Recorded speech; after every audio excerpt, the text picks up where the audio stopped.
आज हम सब देखेंगे क्लास 9th के ज्योग्राफी चैप्टर 5 प्राकृतिक वनस्पति तथा वन्य प्राणी। इस चैप्टर में प्राकृतिक चीज़ों के बारे में पढ़ेंगे। वनस्पति मतलब वनों में जो पाए जाते हैं पेड़ पौधे, उनके बारे में पढ़ेंगे तथा वन्य प्राणी जंगल में रहने वाले जानवरों के बारे में भी पढ़ेंगे। इस शब्द से क्लियर हो रहा है प्राकृतिक वनस्पति मतलब जंगल में क्या क्या पाए जाते हैं, और वन्य प्राणी मतलब जंगल में पाए जाने वाले जानवर सब के बारे में यहाँ पे बात किया जा रहा है। तो यहाँ से चैप्टर शुरू होता है कि क्या आपने कभी अपने स्कूल या घर या आसपास के मैदानों में भांति भांति के वृक्ष, झाड़ियाँ, घास तथा पक्षियों को देखा है? क्या यह एक ही प्रकार के हैं या अलग अलग तरह के होते हैं? हम अपने स्कूल जहाँ हम आसपास देखते हैं अलग अलग तरह के पक्षी, पेड़ पौधे अलग अलग तरह के पाए जाते हैं। तो वो यहाँ पे पूछ रहा है अलग अलग तरह के हैं? हाँ, होते हैं। भारत एक विशाल देश है, अतः इसमें आप अनेक प्रकार के जैव रूपों की कल्पना कर सकते हैं। भारत एक बहुत बड़ा क्षेत्रफल वाला देश है, इसीलिए इसमें बहुत प्रकार के जानवरों की विविधता पाई जाती है। आगे है हमारा भारत देश विश्व के प्रमुख 12 जैव विविधता वाले देशों में आता है। जैव विविधता में 12 जैव विविधता वाले देशों में ये आती है, इम्पोर्टेंट है। लगभग 47,000 विभिन्न जातियों के पौधे पाए जाने के कारण यह देश विश्व में 10वें स्थान पर और एशिया के देशों में 4थे स्थान पर है। यह जब इसमें 47,000 विभिन्न प्रकार के पौधे पाए जाने के कारण जो है यह विश्व में 10वां स्थान रखता है और जहाँ एशिया में 4था स्थान रखता है। आगे है भारत में लगभग 15,000 फूलों के पौधे हैं, जो कि विश्व में फूलों के पौधों का 6% है। भारत में जो है 15,000 फूलों के प्रजाति पाया जाता है, ठीक है ना। उसमें से विश्व का अगर इससे प्रतिशत निकालेंगे तो ये 6% का मान है, समझे। 6% मतलब 15,000 यहाँ पे फूलों के प्रजातियाँ पाई जाती है। आगे है इस देश में बहुत से बिना फूल के पौधे हैं, जैसे कि फने, शैवाल, एल्गी तथा कवक फंजाई भी पाए जाते हैं। मतलब फूल के पौधे थे पर उसमें फूल नहीं होते हैं। इसे फने, शैवाल जिसे एल्गी कहते हैं इंग्लिश में, कवक जिसे इंग्लिश में फंजाई कहते हैं, ये पाए जाते हैं। भारत में लगभग 90,000 जातियों के जानवर पाए जाते हैं। जानवर की प्रजाति बोले तो भारत में 90 प्रकार की जानवर मतलब पाए जाते हैं, जातियों के जानवर।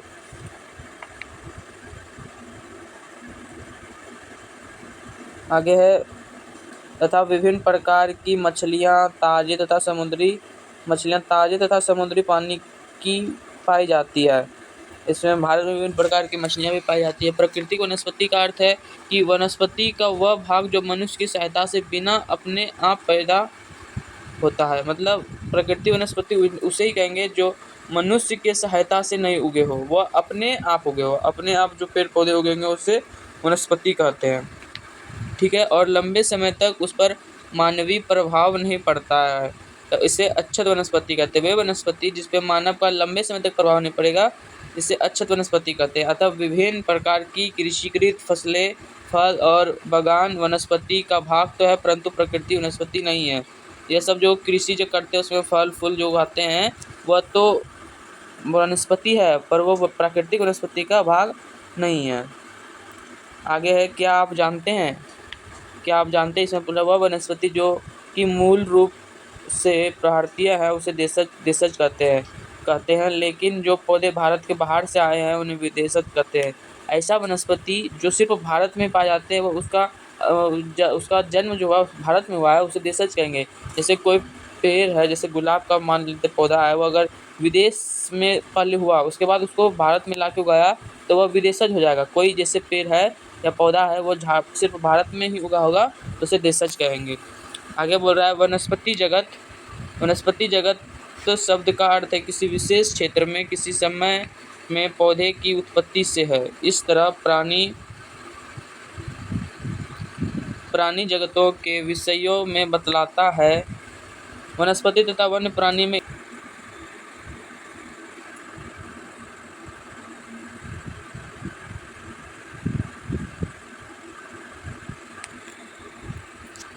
वनस्पति तथा वन्य प्राणी में इतना विविधता निम्नलिखित कारण से है।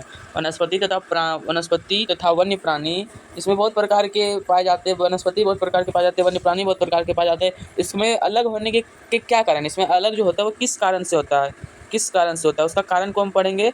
तो कारण जो होता है एक धरातल मतलब वह किस जमीन पे रह रहा है उससे भी वह प्रभाव पड़ता है कि वह, इसीलिए वह भी अलग होता है। अगला धरातल का ही भाग है भूभाग। इसमें क्या कह रहा है कि भूमि का वनस्पति पर प्रत्यक्ष एवं अप्रत्यक्ष प्रभाव पड़ता है। क्या पर्वत, पठार तथा मैदान और शीतोष्णकटिबंधीय बंधों में एक ही प्रकार की वनस्पति नहीं हो सकती? धरातल के स्वभाव तथा वनस्पति पर बहुत प्रभाव पड़ता है। उपजाऊ भूमि पर प्राय कृषि की जाती है। उबर तथा असमतल भूभाग पर जंगल तथा घास के मैदान हैं जिनमें वन्य प्राणी के आश्रय होते हैं। इसमें इसका विविधता का एक कारण क्या होता है? भूभाग। भूभाग क्या होता है? इसमें जमीन, कहीं पर्वत है, कहीं पठार है, कहीं मैदान है, तो अलग अलग जमीन पर अलग अलग विविधता होती है। इसका एक कारण ये भी है। आगे है मृदा। मृदा दूसरा भाग क्या है धरातल का? मृदा। विभिन्न स्थानों पर अलग अलग प्रकार की मृदा पाई जाती है। कई काली मृदा, कई लैटराइट मृदा, कई जलोढ़ मृदा, विभिन्न प्रकार की मृदा पाई जाती है जो विविध प्रकार की वनस्पति का आधार है। मरुस्थल की बलुई मिट्टी में कटीले झाड़ियाँ उगती है। कटीले झाड़ियाँ ज़्यादातर मरुस्थल में ही उगते हैं। काहे? कि कटीले वृक्ष जो है उसको पानी की बहुत कम आवश्यकता में ही वह अपना विकास कर सकता है। तो राजस्थान में कम पानी है, वहाँ मरुस्थल है, वहाँ पे कटीले वृक्ष झाड़ियाँ उग जाती है, इसको कम पानी की आवश्यकता होती है। तथा नदियों के डेल्टा क्षेत्र में पर्णपाती वन पाए जाते हैं। वृत्तों की ढलानों में जहाँ मृदा की परत गहरी है, शंकुधारी वन पाए जाते हैं। तो इसमें क्या बोल रहा है, जहाँ पे नदियाँ के डेल्टा क्षेत्र है वहाँ पे पर्णपाती वन पाए जाते हैं और पर्वतों के ढलान में जहाँ है वहाँ पे शंकुधारी वन पाई जाती है।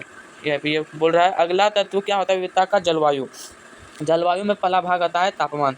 वनस्पति की विविधता तथा विशेषताएं तापमान और वायु की नमी पर निर्भर करती है। बोलता है ये वनस्पति का विविधता जो है तापमान पर भी निर्भर करता है। कैसे? वहाँ पे अगर नमी रहेगा तो वहाँ तापमान ज़्यादा होगा, जहाँ नमी कम रहेगा वहाँ पे तापमान ज़्यादा होगा।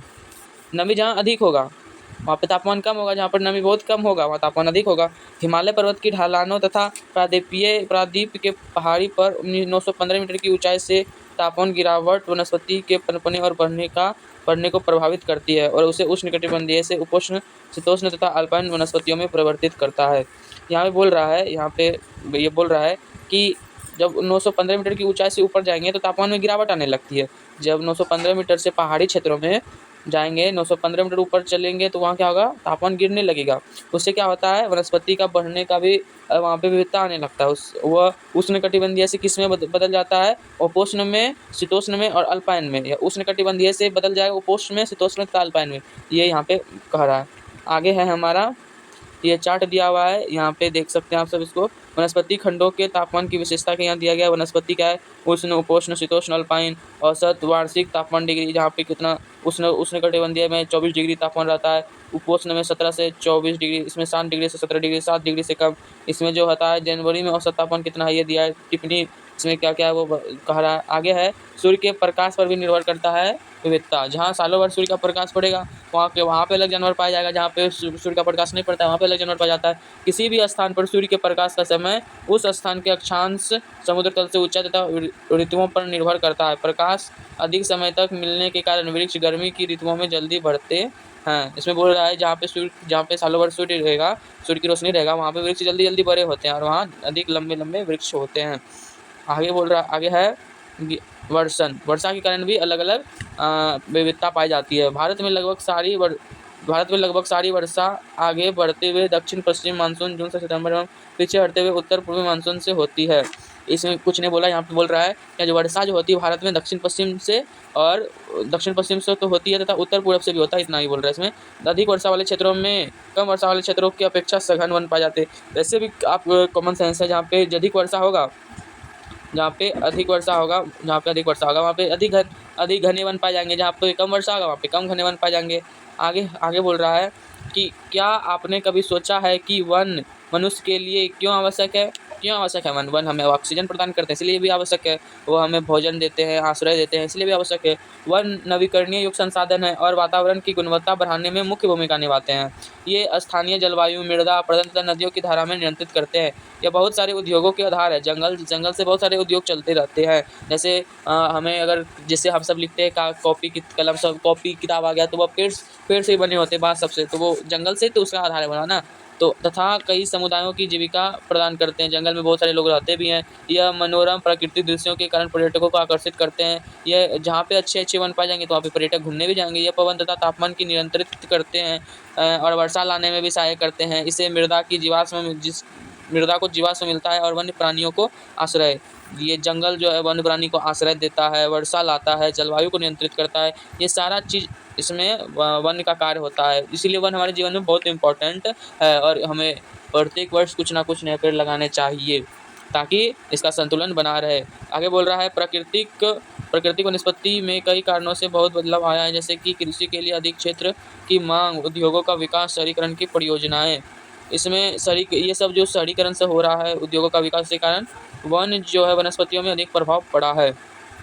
आगे है और पशुओं के लिए चारों ओर व्यवस्था के कारण वन्य क्षेत्र कम हो रहा है। वन क्षेत्र धीरे-धीरे कम होते जा रहा है। आगे है सन 2003 में वनों का कुल क्षेत्रफल 78 लाख वर्ग किलोमीटर था। भारत में बहुत से भाग में वन क्षेत्र सही मायने में प्राकृतिक नहीं है। कुछ अगम्य क्षेत्रों को छोड़कर जैसे हिमालय और मध्य भारत के कुछ भाग तथा मरुस्थल जहाँ प्राकृतिक वनस्पति है, शेष भागों में मनुष्य के हस्तक्षेप से प्राकृतिक वनस्पति आंशिक या संपूर्ण रूप से परिवर्तित हो चुकी है और बिल्कुल निम्न कोटि की हो गई है। जहाँ पे मनुष्य का हस्तक्षेप नहीं है वहाँ पे सही वन पाए जिससे है। जैसे हिमालय के क्षेत्रों में मनुष्य का हस्तक्षेप नहीं है तो वहाँ पे वन जो है अधिक है, और जैसे हम जहाँ पे मनुष्य का हस्तक्षेप है वहाँ पे वन जो है बहुत कम होते जा रहा है। और 2003 में वनों का क्षेत्रफल 78 लाख वर्ग किलोमीटर था। आगे है क्या आप जानते हैं बोल रहा है कि इस India state of forest report, मतलब ये इंडिया का फॉरेस्ट रिपोर्ट क्या बोल रहा है, 2011 के अनुसार भारत के वनों का कुल क्षेत्रफल भारत के क्षेत्रफल का 21.05% है।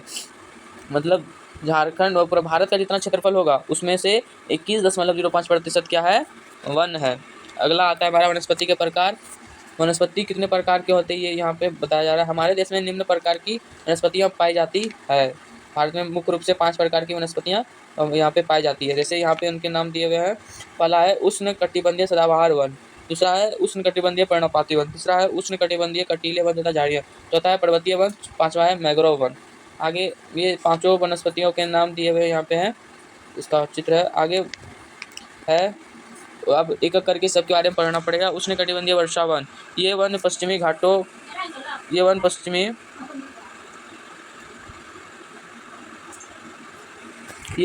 घाटों के अधिक वर्षा वाले क्षेत्रों, लक्षद्वीप, अंडमान और निकोबार द्वीप समूहों, असम के ऊपरी भागों तथा तमिलनाडु के तट तक सीमित है।